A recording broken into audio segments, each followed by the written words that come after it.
Kira iya, itu salah satu alasan juga ya kita masuk ke dalam untuk bisa mempengaruhi, untuk bisa memberikan masukan, saran, pertimbangan, dan seperti saya sampaikan tadi memastikan semua arahnya itu tercapai, kemerdekaan Palestina tercapai, kemudian solusi dua negara ini benar-benar bisa terwujud. Baik, terima kasih teman-teman sudah membersamai sampai hari ini, hari terakhir kita di Swiss. Jadi kemarin seperti kita ketahui bersama, Bapak Presiden hadir di Davos untuk menghadiri dua event yang kami kira cukup strategis. Yang pertama adalah penandatanganan charter dari Board of Peace atau Dewan Perdamaian yang merupakan bagian dari proses yang selama ini sudah kita lakukan dalam rangka menyelesaikan konflik, mencapai perdamaian dan menyelesaikan konflik serta rehabilitasi pasca konflik di Palestina, di Gaza pada khususnya. Seperti yang sudah saya sampaikan bahwa ini merupakan bagian dari pertemuan-pertemuan antara beberapa negara Islam dan beberapa negara yang penduduknya mayoritas Islam tentang situasi yang terjadi di Palestina, dan waktu itu kita mencapai suatu kesepakatan untuk juga melibatkan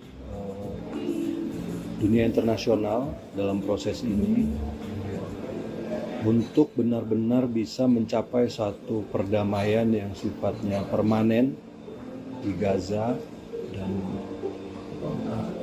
pertemuan tersebut kemudian dilanjutkan dengan pertemuan di Mesir, di Sharm el-Sheikh, yang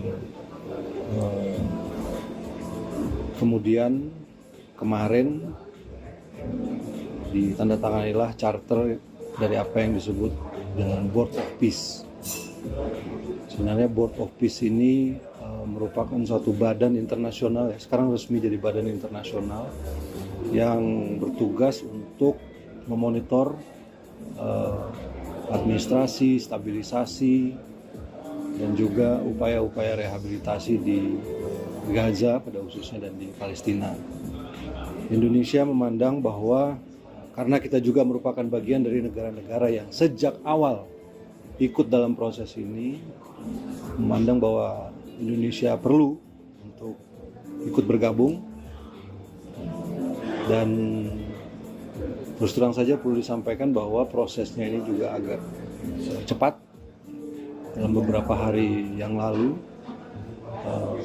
penandatanganan piagam ini dilakukan dan Bapak Presiden memutuskan Indonesia untuk bergabung dengan berbagai pertimbangan. Yang pertama, tentu saja kita sejak awal merupakan negara yang peduli pada perdamaian, pada stabilitas internasional, dan khususnya pada situasi yang terjadi di Palestina. Karena Board of Peace ini merupakan bagian dari upaya untuk mencapai perdamaian tersebut, maka kita harus ada di dalamnya. Dan ini juga kita lakukan konsultasi dengan negara-negara yang kita sebut dengan Group of New York. Ada beberapa kali pertemuan, sebenarnya banyak percakapan, kemudian dialog yang terjadi, kemudian pertimbangan-pertimbangan, dan 2 hari sebelum penandatanganan kemarin semuanya bersepakat untuk ikut bergabung bersama Joint of Peace, bersama Board of Peace. Negara-negara tersebut antara lain adalah Saudi Arabia, kemudian Persatuan Emirat Arab, Qatar, kemudian Jordan, Turki, Pakistan, dan Indonesia tentu saja. Mesir juga ada di situ. Jadi semuanya bersepakat. Kemudian kita meyakini bahwa Board of Peace ini adalah sebuah langkah yang konkret setelah sekian lama untuk bisa mencapai apa yang kita harapkan di Palestina. Tentu saja kehadiran semua negara-negara ini di dalam Board of Peace tersebut untuk bisa terus mengawal, kemudian memastikan bahwa upaya yang dilakukan oleh Board of Peace ini tetap berorientasi pada kemerdekaan Palestina dan tercapainya solusi dua negara. Dan karena ada pertanyaan, saya juga harus jawab. Apakah ini akan menggantikan PBB? Tentu saja tidak. Kemarin juga disampaikan bahwa badan ini tidak ditujukan untuk menggantikan PBB. Ini adalah satu badan internasional yang merupakan yang lahir dari kepedulian untuk menciptakan perdamaian dan stabilitas khususnya di Gaza. Karena itu upaya-upaya ini kita harus ikut. Indonesia memutuskan untuk bergabung. Dan acara yang berikutnya adalah special address oleh Presiden Prabowo Subianto. Kemarin sudah kita saksikan juga sama-sama, yang pada intinya beliau menyampaikan, memaparkan arah kebijakan ekonomi Indonesia, hal-hal yang sudah dilakukan oleh pemerintah selama kurang lebih 15 bulan.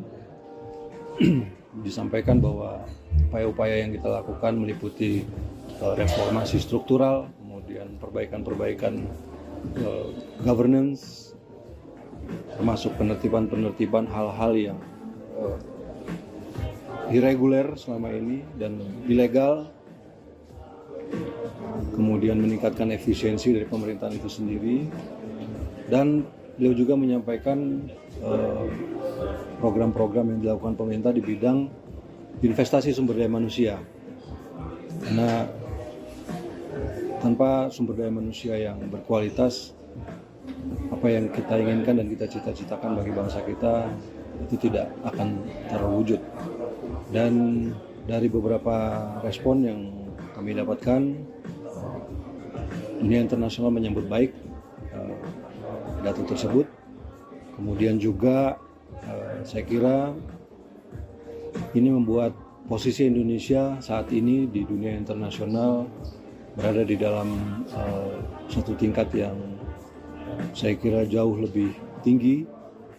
Kita ada bersama-sama dengan negara-negara lain yang dan menjadi negara yang diperhitungkan di dalam percaturan politik internasional. Saya kira itu saja. Pertanyaan? Dengan bergabungnya Indonesia ke BOP ini, apakah artinya Indonesia juga memiliki posisi yang lebih kuat untuk mendorong solusi diplomatik, misalnya daripada hanya misalnya mengecam dari luar forum gitu? Saya kira iya, itu salah satu alasan juga ya kita masuk ke dalam untuk bisa mempengaruhi, untuk bisa memberikan masukan, saran, pertimbangan, dan seperti saya sampaikan tadi, memastikan semua arahnya itu tercapai, kemerdekaan Palestina tercapai, kemudian solusi dua negara ini benar-benar bisa terwujud. Dan kemarin juga kita saksikan bahwa sesuai dengan apa yang menjadi peace proposal dari Presiden Trump, bahwa akan ada satu badan teknokratik ya, sifatnya teknokratik dari pihak Palestina. Kemarin juga sudah disampaikan juga, sudah ada. Jadi, kita akan terus melakukan upaya-upaya seperti yang disampaikan oleh Bapak Presiden. Kita harus memberikan perdamaian satu kesempatan, dan ini adalah sebuah kesempatan yang realistis karena tidak ada alternatif lain. Kalau selama ini banyak negara menyampaikan kecaman, menyampaikan statement, tetapi saya kira kehadiran Board of Peace ini dan langkah-langkah yang akan dilakukan ke depan itu merupakan sesuatu yang tangible sifatnya dalam rangka mencapai kemerdekaan Palestina. Mas Yugi, kalau agenda Bapak yang ke setelah ini Paris itu akan terbuka nggak Mas? Itu nggak terbuka. Oh, nggak terbuka. Kalau menanyakan soal Beliau memenuhi undangan Presiden Macron. pembicaraan terkait apa? Tidak. Kalau sikap Indonesia soal ini boleh nggak masuk konflik Amerika Serikat yang mau invasi Greenland, sikap Indonesia? Intinya kita ada dalam posisi non-aligned. Kita sadar bahwa dunia sekarang sangat dinamis situasinya, namun kita juga harus ingat bahwa ada kepentingan nasional yang harus kita jaga. Oleh karena itu kita selalu berpandangan bahwa apapun yang kita lakukan kita harus berpijak pada kepentingan nasional kita. Kita mengharapkan perdamaian, kita mengharapkan stabilitas seperti yang disampaikan juga kemarin oleh Bapak Presiden bahwa tanpa stabilitas, tanpa perdamaian tidak mungkin mencapai suatu keadaan yang di mana dunia ini makmur, di mana masyarakatnya makmur. Jadi saya kira itu yang menjadi posisi kita. Sudah? Oke, makasih. Thank you teman-teman. Ya, makasih nih. Mau lagi Mas Udi? Kalau ini lebih ke penasaran sih, kayak Indonesia kan kalau nggak salah the only Southeast Asian country yang masuk Board of Peace kan. Ada Vietnam. Oh, Vietnam. Vietnam ikut tapi nggak ikut. Oh, nggak ikut. Jadi kita itu sebagai founding members. Yang kemarin 20 tanda tangan itu founding members. Kita kan tapi maksudnya di Southeast Asia dan Malaysia juga yang dia lokal dalam peace gitu. Kalau itu memang tidak ada invitation ke Malaysia atau? Dari informasi yang saya dapat, ada 60 undangan yang disampaikan oleh Presiden Trump, tapi tidak diberi detail siapa-siapa saja. Dan dari 60 tersebut, yang 20 kemarin yang sebagai early responder dianggap sebagai founding members minta untuk tanda tangan. Memang ada 2 undangan, satu undangan untuk join Board of Peace dan ada juga undangan untuk ikut penandatanganan. Dan yang dipersyaratkan kemarin itu sebenarnya yang ikut penandatanganan adalah orang yang adalah negara yang setuju untuk bergabung. Tapi sebenarnya listnya cukup banyak kemarin, cuma karena tidak semuanya bisa hadir pada saat penandatanganan, jadi yang 20 inilah yang jadi founding members.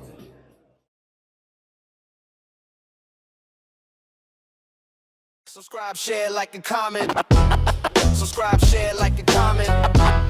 Subscribe, share, like, and comment. Subscribe, share, like, and comment. Subscribe, share, like, and comment.